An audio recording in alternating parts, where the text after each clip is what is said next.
YouTube says it has had enough of vaccine misinformation on its site. And false stories from phony sites to run circles around major news outlets. Many people don't know the difference between something real and something created to deceive them. Open your eyes. If you've ever had this feeling that something was terribly wrong with the world that we live in, but you couldn't figure out just what it was, then you've come to the right place. Secret societies, mystery religions, and the Illuminati have been controlling our reality since the beginning of time. But not anymore, because there is an awakening happening, and you are about to become a part of it. Wake up, because this is a call for an uprising. This is a call for an uprising. Welcome to today's show.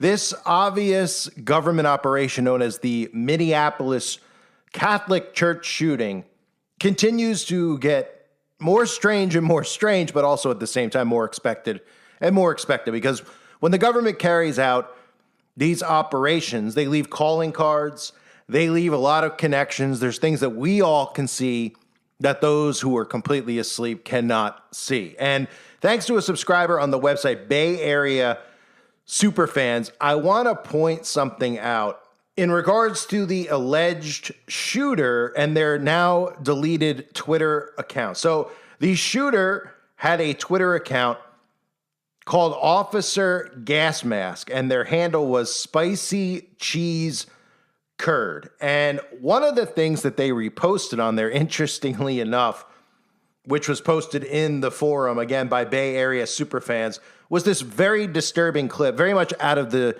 Jerry Sandusky school of PlZZAGATE, of a child obviously doing a disturbing act and a disturbing image, nonetheless, that he reposted. So people really only will repost stuff unless, of course, it's calling out wickedness and it says that it's calling out or exposing. People don't only repost something like this if they were of a very disturbed mindset. And it's very clear, obviously, that the shooter has a disturbed mindset, because it's very clear that the shooter is likely a victim of MKUltra mind control programming. Now, we don't have evidence yet, and we probably will never get evidence as to whether or not it was an actual real shooting that occurred.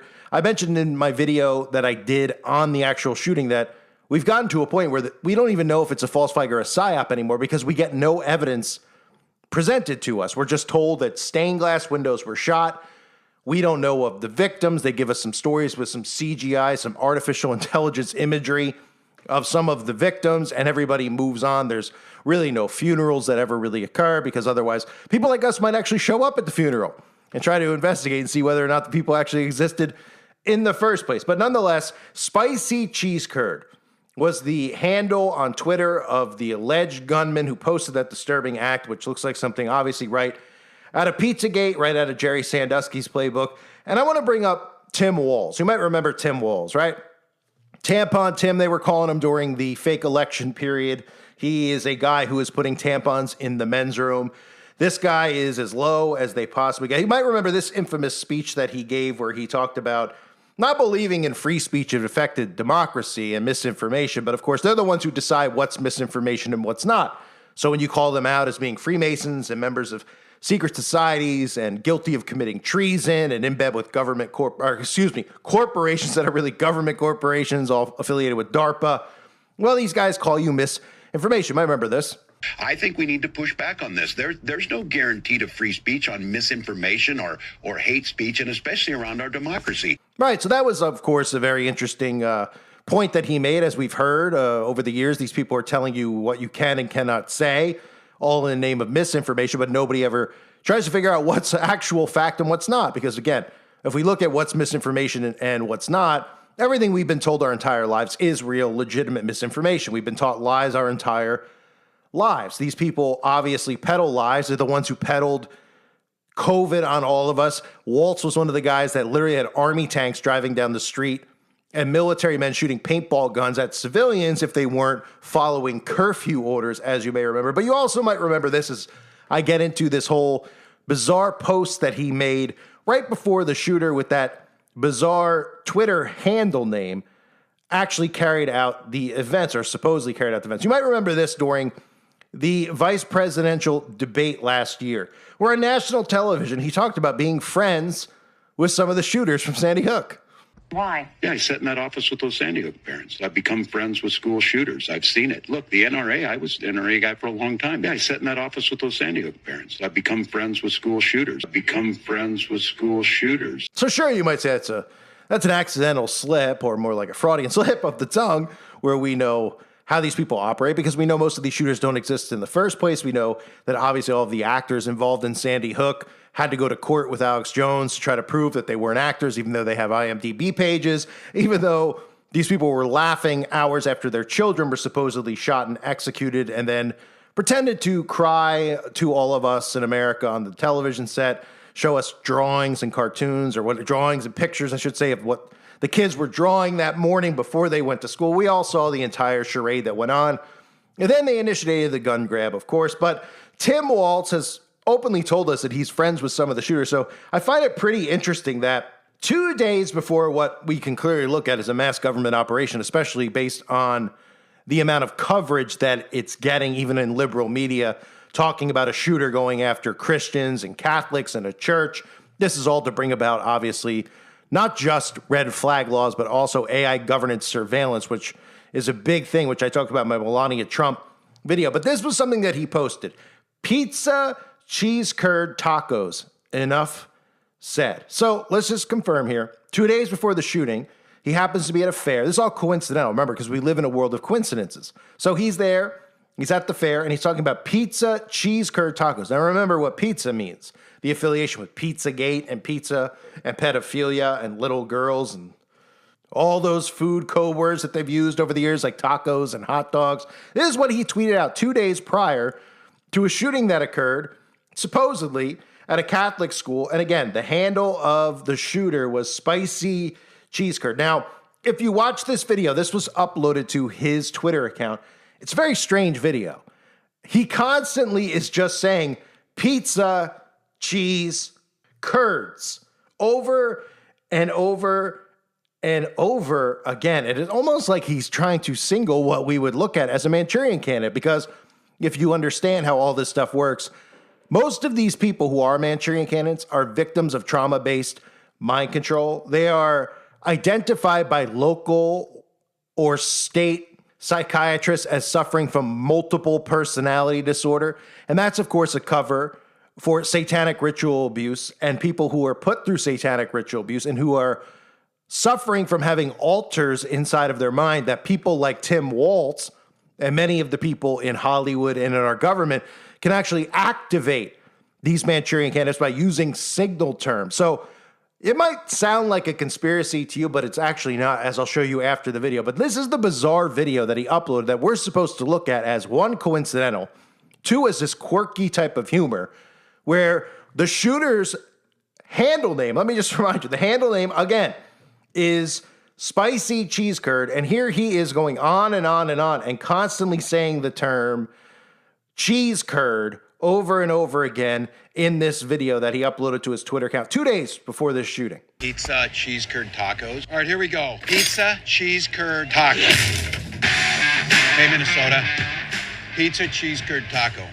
Wisconsin, do you hear that? Pizza, cheese curd, taco. Not just cheese curd, not just plain boring cheese curd. Pizza, cheese curd, taco. Pretty flaky, looks pretty good. Here we go.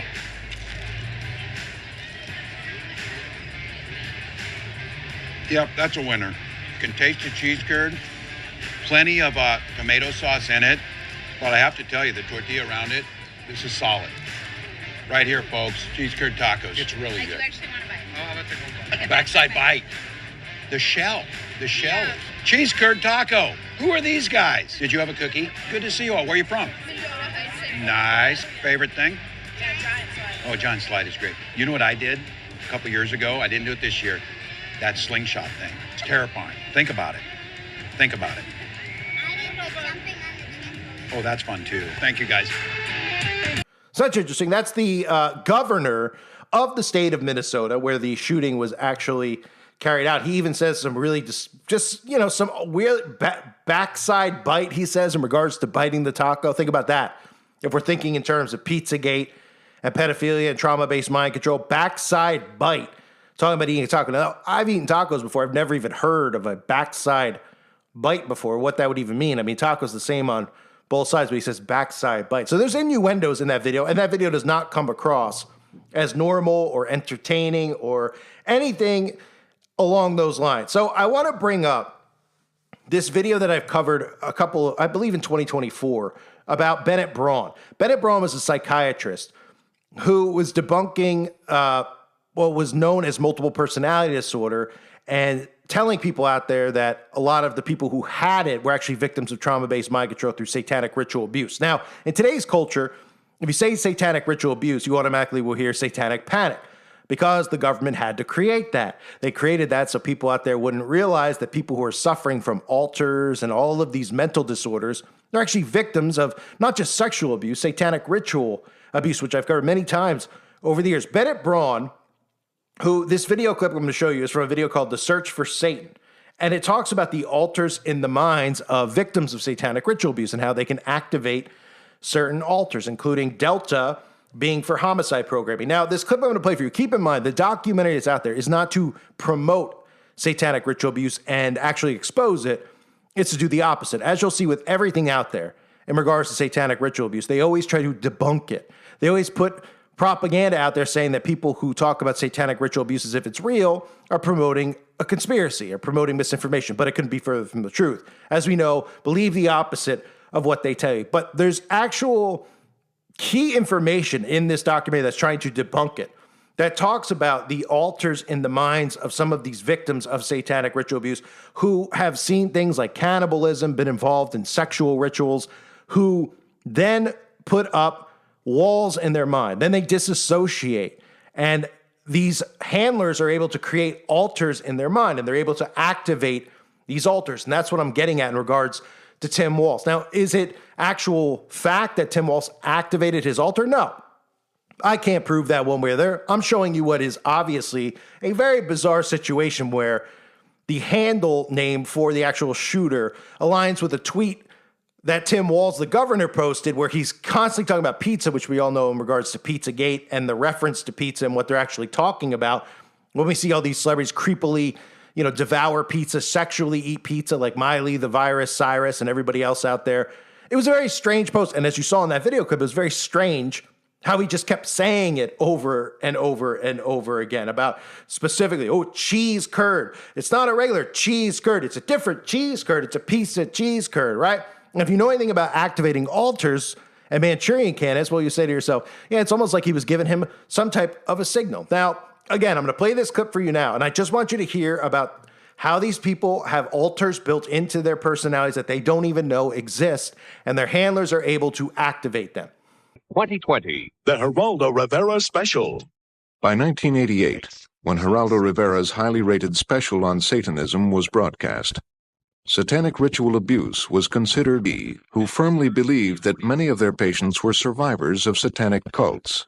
Here in Chicago, a group of well-known therapists from all over the country had the courage to share horror stories. We're talking about people in some cases who are coming to us as patients who were raised in satanic cults from the time they were born. I have letters in my file from over 40 states in the United States and several provinces of Canada and one from England with very similar data. If just a tiny bit of it is true, it's appalling, and there's a need for somebody to do something. Part of the power of the cult, both with the individual and with the others around it, is its ability to induce fear. Dr. Bennett Braun became a leading spokesman on the connection between MPD and ritual abuse. It needs to be done. It needs to be looked at. It was to Dr. Braun and his colleague Roberta Sachs of Chicago that Mary had turned for diagnosis and treatment. Mary's reasons for admission, according to her hospital records, read, "Patient is a victim of satanic ritualistic abuse. Diagnosis of MPD." Mary's vague fears of having been abused in a cult now received the stamp of professional certainty. This is a nightmare. I've made this up. I mean, my whole life, my whole world had been turned upside down at that point. Here, I go from being this teacher and having a normal life and doing normal things to cult royalty. In an educational video, Dr. Sachs explained, Very few patients who have been ritually abused come in and say, I've been ritually abused, and I've been through this torture and that torture, and I've been pregnant this many times and aborted this many times and forced to participate in cannibalism, and on and on and on. On the contrary, these people do everything they can to deny the existence of that. We're trying to help. Dr. Sachs explained in her records what was wrong with Mary. Mary had an estimated 15 developed child alters, some with twins, and a system with 7 cult alters, but was unaware of their existence. Mary was encouraged to cut off contact with most family members and friends outside the hospital. A turning point in Mary's treatment came when Dr. Sachs asked her to attend a consultation with one of the most important experts in cult programming techniques, Dr. Corey Hammond, professor of medicine at the University of Utah.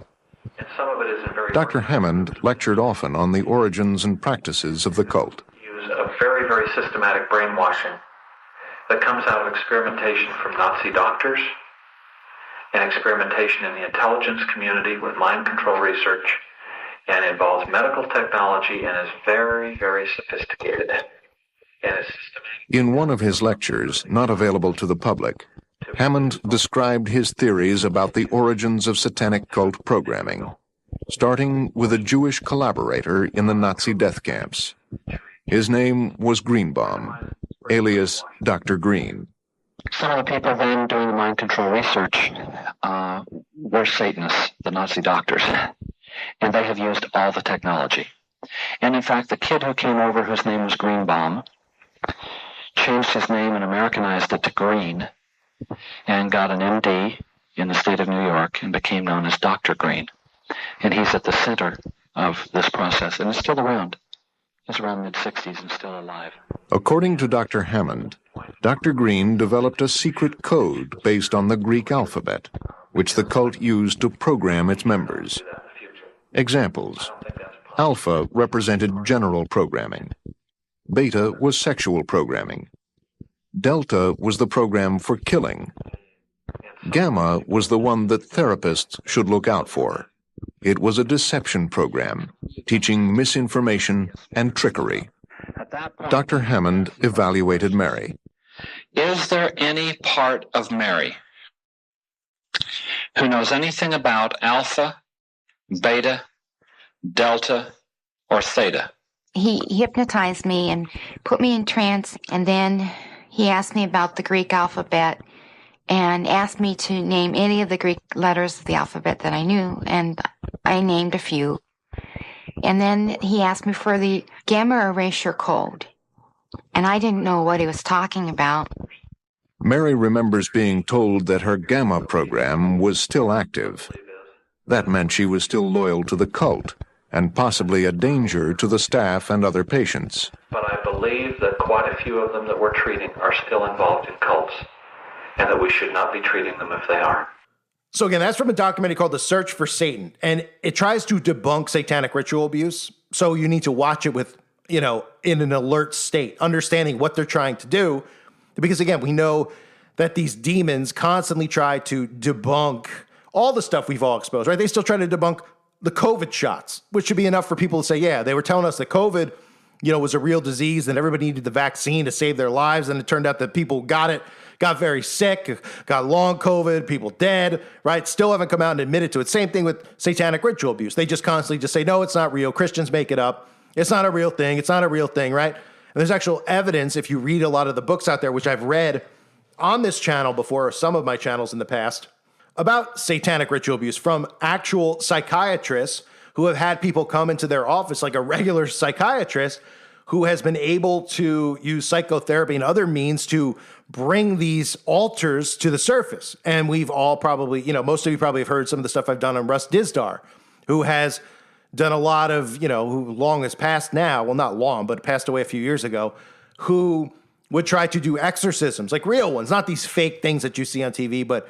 would be able to summon these demons forward through prayer, through getting these people to bring their walls down because they put up walls to disassociate from a lot of the trauma that they've gone through. They're victims of trauma-based mind control. So it's very interesting that the shooter, because remember, if there is a real shooter, the shooter is obviously 100% a Manchurian candidate. I've talked about this with serial killers. The government trains people. They've trained people like Manson, okay? Charles Manson was trained by the CIA. His connections directly to the CIA. Ted Bundy has direct connections to the CIA. I've talked many times in detail about Jim Jones and Jonestown and their connection, that whole thing, the operations connection to the CIA, and cutting off the operation by actually inoculating everybody out there. They were all stabbed in their shoulders. They didn't drink any Kool-Aid. Okay, the military that was down there, was on the record as saying that when they got there, all of these people were inoculated in their shoulders. They were all stuck. They were all given the poison. They did not drink the Kool-Aid. These people weren't giving their 2-year-olds Kool-Aid so that they would die on the spot because they worshiped Jim Jones. It was a government experiment. So these serial killers are all government operations, and that's why they glorify them to all of us every day. They let us know about, let's watch 85 movies on Charles Manson. How many movies have there been on Charles Manson, including, this ridiculous one that Tarantino just put out? Again, glorifying the Manson family murders, which were a government operation, experimenting mind control, and then unleashing it on the public. Now, a lot of these shooters that are out there, if not every single one, is a Manchurian candidate. The ones who might be actually rogue probably don't exist in the first place because they could make this stuff up and show us CGI, and we wouldn't know if these people existed in the first place anyway. So if the shooter was real, and again, we have anonymous videos online, which all this stuff I've talked about, AI surveillance, is all going to tie into this. Him being anonymous online, does that sound familiar? They're not showing his face, and but he's uploading all this stuff. We need to figure out who he is. We could arrest him beforehand if he only had a digital ID up, along with his manifesto, so we could have intercepted it before it actually happened, right? This is all how the government operates. Problem, reaction, solution. So you have, if it's a real event, a Manchurian candidate 100%. You have activation codes because these people go by activation codes. Now, are they going to call them on a house line in 2025 versus being able to just publicly post something on the internet that would activate a Manchurian candidate? Well, of course, they're going to do some things that way because they don't care anymore. These people are narcissists. These are sociopaths. These are psychopaths. They're everything that you could possibly imagine that is wrong with human life. That's what these people are in Congress. That's what these people are in power, in Hollywood. They are all people who might have been victims of trauma-based mind control at one point in time, but obviously inflicted on others now.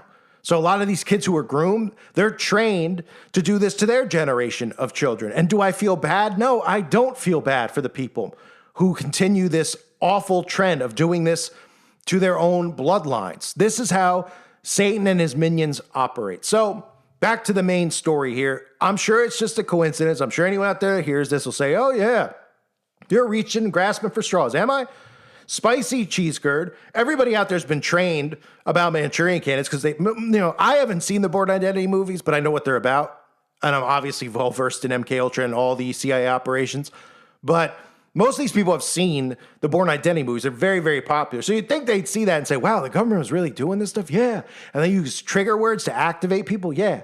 But they want to believe that it's some type of, it's just a mass conspiracy to think that they can actually train people as, trained operatives and then trigger them when they want to trigger them to carry out these events. Well, of course, they actually can, but in the world of the sheeple, they don't want to believe it's true because they're so weak, as we see in everyday society, that their brains can't comprehend that the government would actually carry these events out to get people on board with what the government wants, which in this state is red flag laws to, again, come after people like me and you and Christians eventually when they put someone like Newsom in charge, because that's what it's going to be. When Trump's not in charge, they're going to flip it. They're going to say the mental health people aren't trans people, they're Christians and conspiracy theorists.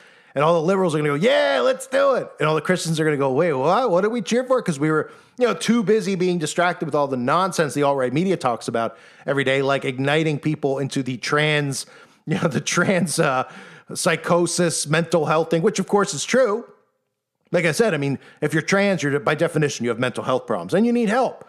No one's saying you need to get killed or anything like that. You need help. That's a fact, okay? If you think you were born in the opposite body, the government's the one that's convinced you of this. You didn't convince yourself of anything. They've been feeding it to you through subliminal mind control and all these shows, and they've convinced you because you feel left out or you don't feel like you fit in that you're born in the wrong body, and then they obviously have mixed in things like narcissism in today's world and people wanting attention so bad. And they think they're going to get attention by flipping genders. I mean, this world is so effed. It's unbelievable because of what these maniacs have done. And they've done it through media. That's what they've done it through. So here you have Tim Walz tweeting that out. I'm sure it's a coincidence, right? I'm sure it's a coincidence that Officer Gasmask, who happens to be racist, anti-Semitic, anti-pedophile. I mean, talk about a trained candidate who has way too many alters crossing into one another because he pretty much wrote everything he could possibly write on the guns. He's anti-Trump, but he's also anti-pedo, and he's also anti-Jew, and he's also I mean, it's ridiculous. It's like his alters intertwine with one another, and they just put everything out there because even the media is going, he's a little all over the map. Yeah, what happened there? They get a little, little fritzy. His alters just kind of cross-contaminated one another, and he was doing his Republican alter and his Dem alter, and it's just completely insane alter that you had him do? Is that what it was? Or was he even real in the first place? But one thing is for sure, the guy is posting out pictures of a young boy. He says he's anti-pedo, but he was posting out and reposting a picture of a young boy being bent over by two other boys in a very disgusting image that needs to be seen only for the standpoint of he wrote that he's anti-peds on his gun, right? So this entire thing is a government operation. It's so clear to see, but the conservatives are sucked in. I get people on the Rumble channel, they're all upset about it. Oh my goodness, you're wrong about this. You're not, right. Well, if the government was trying to get you to do something that you wouldn't normally want to do, of course they're going to placate to you. Of course they're going to say, oh, well, we're here. The Christians are the victims here. Then all these Christians are jumping up for joy. We're the victims. See, trans are coming because they felt like they have been under attack for the last 4 years because all they've heard about is how trans have more rights than Christians, and Christians are getting arrested for protesting pride parades, and it's so easy. These people are so easy to play, yet they won't admit to it. They're like, that's not what's happening. It's not what's happening. Yeah, it's exactly what is happening. So we have Tim Walz, ladies and gentlemen, posting out a very strange post. Don't forget, he's friends with a lot of the school shooters. Well, of course he is, because a lot of them are actors. And just like the people in politics are all actors. I thank everybody for being here. I hope you're all doing well. God bless you and your families, as always.